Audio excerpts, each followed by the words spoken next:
O ayan, nandito na naman tayo sa panibagong araw ng pagluluto ni Ateng ka. Te, bakit hindi ka pa nagtubig? Yelo talaga nilagay mo. Wala kang tubig, te. Bakit ang lakas ng trip mo maglagay ng yelo? Matutunaw din naman yun. Okay, gumawa siya ng gelatin. Sige, pagbigyan na natin. Sobrang mabula yung gelatin mo, Ateng. Ano na naman yan? Okay, sige, pagbigyan natin. Naglagay siya ng itlog. Yan. Kakasawin niya ngayon. Ayan. And then, ano yan? May jelly, then itlog ulit. Ba't hindi mo pa sinabay yung... Ano ba? Ayan. Okay, sige. Pagbigyan natin, tapos lumambot na. Nilagay niya sa container. And then, nilagay ng cheese. Tapos, i-steam niya ngayon. Oh. Tapos, okay. So, ngayon, sinet aside niya, kumuha siya ng gelatin. At, syempre, ito na naman yung malalaking mangga natin. Bubuksan na naman niya. Ayan.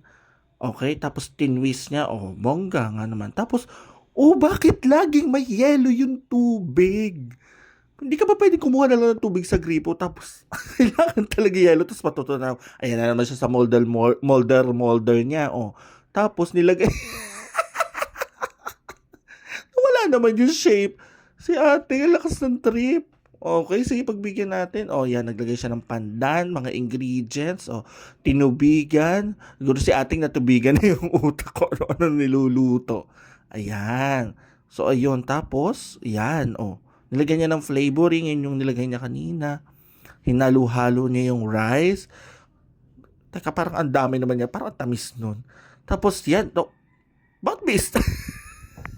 Biglang may isda. Diyos ko, akala ko doon siya yung ginagawa mo. Ba't biglang nagka-isda dyan? Nilagyan ng itlog, hinalo-halo, tapos pinirito? Ano, ano ba yan?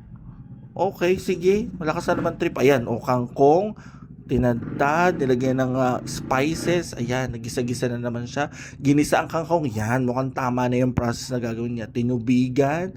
Ano yun? Garlic powder ba yun? Okay, tapos hinalo-halo. Ang dami nangyayari dito. Ang dami niya niluluto. O yan na naman. O yan, sige. Yan ang tama. Nilagyan ng yelo yung nilagang itlog para madaling balatan. O, nagisa. Ate, ang daming nangyayari. Ang dami mo niluluto. O, sinabawan. O, kinamatisan. Yung, okay nga naman. Masarap din naman. Kaso yung rice, okay, sige. Okay, dessert.